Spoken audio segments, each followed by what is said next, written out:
It's been done. Don't tell me it's been done. Tell me right now. What is the evidence? Where is the evidence that Steve Bannon is a racist? Where is the evidence? Let's just use that. Because his ex-wife said something in a divorce proceeding. Hey, divorce proceedings. Yeah. Oh my gosh. An ex-wife would make something. By that logic, wouldn't Bannon have incentive to lie? Of course he would. That's why the burden of proof is on you to say if you're saying Bannon's a racist. I'm just using that as just one example. Right. Okay. Court documents that said Obama's not born in the US. As being the CEO of Breitbart is one of the biggest problems that I do have with him. Because Breitbart is, he did say it was a platform for the so-called alt-right. I hate that fucking The New York Times term. mensch who says that Vladimir Putin killed Andrew Breitbart. Yeah. What's your flag mean? This is for Kekistan. Pakistan? Kekistan. Kekistan. Where's Kekistan? It's a trade secret. Trade secret, yeah. Yeah. I like that one. Yeah. It's a trade secret. So if it's a secret, why are you here? Why am I here? Well, I mean, just because it's a secret doesn't mean it doesn't need support. And so why does it need support? Why does it need support? Well, I mean, the Kekistani people are notoriously oppressed. By whom? I mean, I think it's normies that they're oppressed by. I don't know. I'm like new to the movement, so I'm sort of normies. Yeah, for normies. Well, who's oppressing the Pakistanis? The mainstream media. Keep Steve Bannon! Keep Steve Bannon! Keep Steve Bannon! Keep Steve Bannon! Keep Steve Bannon! Keep Steve Bannon! Keep Steve Bannon! Keep Steve Bannon! Keep Steve Bannon! I elected Trump so we could have Bannon. Keep Steve Bannon! No, I love Steve Bannon, but I think sometimes they don't. America first! America first! America first! There's that isolationist shit. America first! There's that isolationist shit. America first! America first! America first! CNN last!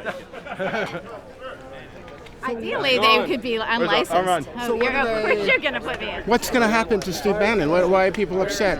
What's going on? Well, I probably know as much as you do. Well, actually, I know a little bit more because of the fact that I look at there's a great group of young people who are doing independent media, so I can find out a little bit more. So it looks like he's losing abilities in the White House, and he is the reason. I'm a Bernie supporter who went over to the Trump train, but I didn't go to war, and I didn't go for globalism. I went because of the ethos that Steve Bannon has, which is not racist and not anti-Semitic. All of that is lies. He's a good guy.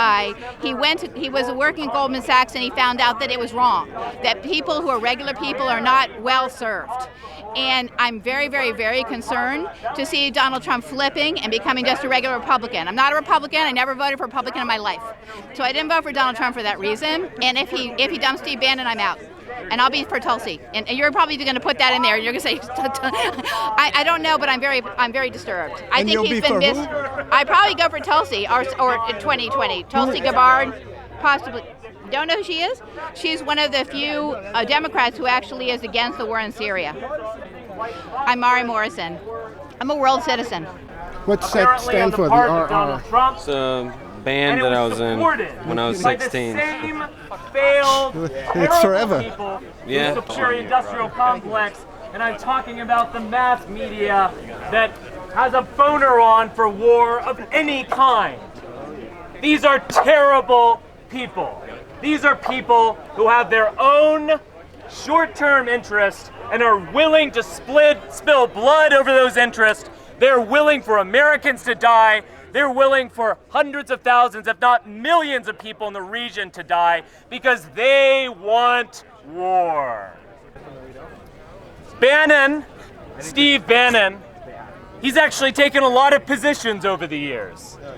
But I would say that as of late, as of the past, say, 5 years, he has become a genuine, trustworthy populist, you could say American nationalist. I have no doubt that he was behind slogans like America First, that he was behind Donald Trump's statement at the Republican convention, I will be your champion. No more globalism. Americanism is going to be the rule of the day. I think Steve Bannon was behind that kind of rhetoric. That's why we need Bannon about the interest of Israel first. They think Israel might be the Finchua state, perhaps. Because I'm terribly afraid that the America First policy has been sidelined for a lot of other things. That that there are Wall Street people that are pushing for other things, that whatever maximizes profit, and that's not necessarily what maximizes American benefit. Nice, Alex. Why do you say keep Bannon? Why do you say keep Bannon? I want to keep Bannon because he opposes neocon wars, and I was a single issue voter. That's why I supported Trump, because he put America first, supported ending neocon wars. Now we're seeing other members of the administration pushing him into war, and I'm totally opposed to that. So keep Bannon, end neocon wars. I think there's a lot of reason to believe that Steve Bannon was behind Donald Trump's rhetoric during the campaign of America First, and that he made Donald Trump into something other than a typical Republican. And now in office, Donald Trump looks like a typical Republican. He looks like what we would have if Jeb were in office. And that's angering, frustrating, depressing. It seems like Donald Trump is being swallowed up by this Washington monster of the military-industrial complex, the neocons, the Pentagon, and so on. That's very sad. And so I don't know what happened. It almost is like the invasion of the body snatchers. My name's Richard Spencer, and I am the co-editor of altright.com. What does the American flag mean to you? The American flag? Honestly, I'm not with them. They're straight up Nazis. I don't fuck with that. They can come out and support us. I'm fine. Bannon definitely has some pseudo, some nationalist views. Most importantly, I just want to show Trump that his base is with Steve Bannon. That's why I have an American flag. It's a symbol of America. It's as simple as my message is we support Steve Bannon. It looks like there's two sides in the administration right now. There's the Steve Bannon side, which is not for regime change, but then you see H.R. McMaster, Rex Tillerson, and Nikki Haley coming out and saying they do want regime change. Rassad does want to go, and we heard all that. We heard Sean Spicer came out and said that, well, we see a peaceful Syria that Assad is not part of, and so what we're really seeing, I think, is a sort of vying for influence within the Trump administration of the different advisors. And right now, what they've decided to do, this anti-Bannon side, is to leak stories to the press, is to make up these fake, he's against Kushner, he's against Ivanka, these all different things, and use that as a way to force him out so that they can then have more influence over the president's decisions in foreign policy. My name is Jack Posobiec. I'm the Washington Bureau Chief for Rebel Media. Keep Steve Bannon! Keep Steve Bannon! Keep Steve Bannon! Keep Steve Bannon! Keep Steve Bannon! Keep Steve Bannon! Keep Steve Bannon! Keep Steve Bannon! Keep Steve Bannon! You want to keep him? Seriously? He's a twat. No, he's not that much of a twat. He's a fucking twat. He's like one of the only anti-war people in the White House at this point. Everybody wants to go to war with Syria. I don't have any idea. Your points are just What profanity. I'm is make America great again. Donald Trump is going to make America great again, believe me. I can't really say that. Fag is right here! This is a fact. This fag is this right These here! guys are actual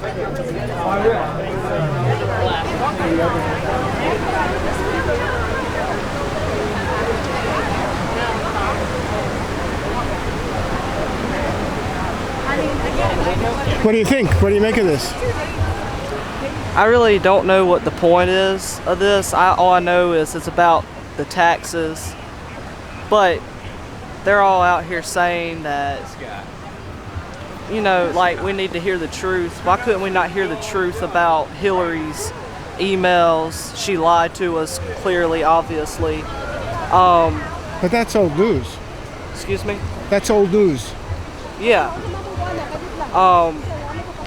The news. Don't you think that Trump should be held under the same scrutiny, the same standards as Hillary and Obama? I have no problem with people investigating on this, but I really see no point. I mean, we all pay taxes. They're all here ranting about taxes, but probably more than half of these people don't even pay taxes. We're paying taxes for them to live off the money, and we don't need all that. So, who told you that? I just go by the government, what I hear. not really the news because they're liars too. So who do you believe? I'm definitely not going to believe none of this. Well, let's come with me and we'll talk to some people and we'll ask them why they're here. Okay. Are you here for this demonstration or are you just passing through? Yeah, I'm here participating. Now, I mean, why are you here? Why is this important to you? Oh, well, I mean, it's essential for us to, see what's in Donald Trump's tax returns because it can give us some insight into his ties to Russian oligarchs and extensive connections to various shady business people across the globe. We also can't know if he's engaging in anything that profits him without knowing what's in his tax return. All right, so what do you make of that? I mean, all these people are just here for negativity. They're out here doing nothing about it. So are you guys here just for negativity? Or you're against Trump? Oh, not at all. Isn't that negative? We're for the United States of America. Donald Trump is trying to undermine the American dream by exploiting the American presidency for his own personal profit. That is not what this country is founded on. And to say that we're out here not doing anything is a complete misrepresentation. We are doing everything that we can to hold this guy accountable. I mean, he supported investigations. You wanted Benghazi investigated, right? Yeah. You wanted Obama investigated, right? Yeah. For what? Okay. Well, I'm not sure what we need to investigate on Obama, but clearly he's lied to us all the 8 years that we had him in office. Obama's not president anymore. Donald Trump is president, so that's really true. no longer relevant. So the problem is that we have someone in office that has been proven to be using the power of the presidency to further enrich himself, and has been proven to have connections to Vladimir Putin and other unsavory characters across the world stage. And we can't know the extent of those connections until he releases his tax returns. So I'm not a partisan. I'm not here as a Democrat. I'm not here as a Republican. I'm here as a concerned citizen because right now the American dream is under assault and Donald Trump is assaulting it. Half the people here that are ranting about his tax returns, most of them are living off of people that pay taxes. So what makes you say that? Where do you get that information? That's pure speculation. Exactly, you just shrugged. You don't know that. That is conjecture, my friend.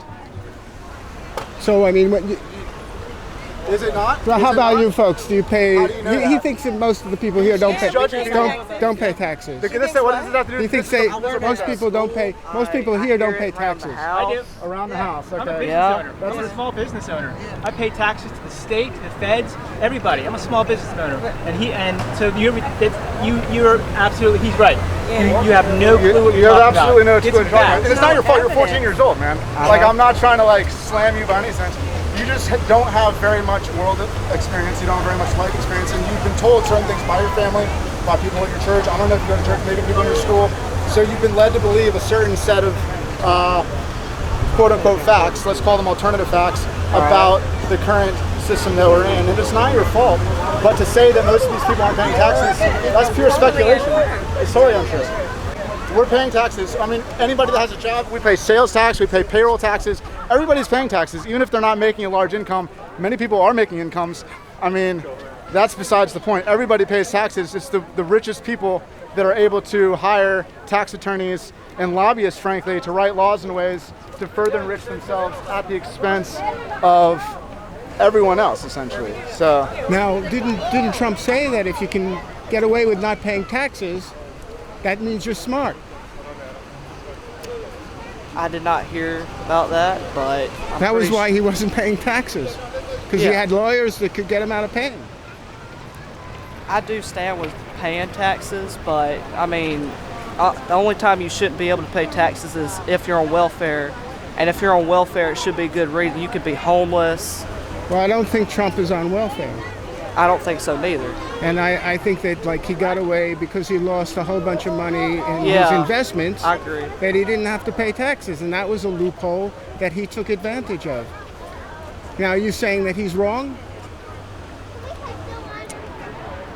The way I'm looking at it, I mean, I can't say he's wrong or right about that. If you really want to believe in organizing and that you are the change, pick up this book. It's called You're More Powerful Than You Think You Are by Eric Liu. And pretty much what he says, there's 3 laws of civic power. one, power is infinite, and when power is infinite, that means that you can create power in your own life and in your society and within your government. And the way that you create power is by organizing people and coming together in solidarity. If you reflect on all the movements of the past, whether it's on the left or on the right, the way that they created they all came from a state of oppression where they had no power. And then they created their own power by coming together as an organization and as a group of people. Oh, I'm sorry, are you okay? Oh no. Oh no, she got stepped on. I'm so sorry. You're okay. You got this. But anyways, guys, so, find your local community organization, find your college organization, and start having some serious dialogues. Let's get down to the nitty-gritty, right?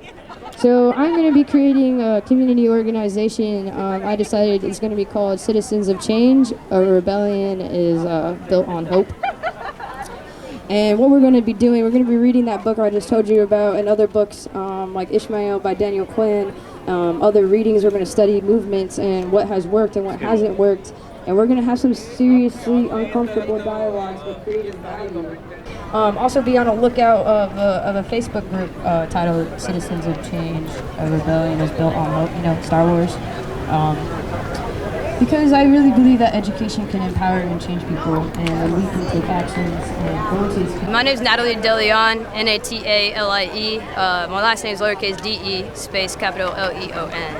And what's your title? I'm a community organizer with DCMJ. Yeah, absolutely. Thanks for being out here. We have to get to the roots if we're going to change society to be a place in which we want to live, right? Just like Mario Savio said. What's up, man? Let's take a photo. Come over here. Come here. Come on. Like, oh, don't bite, only tomorrow, okay? Cool. Anyways, guys, so once again, I work for DCMJ. We're the guys that legalize cannabis use in the District of Columbia.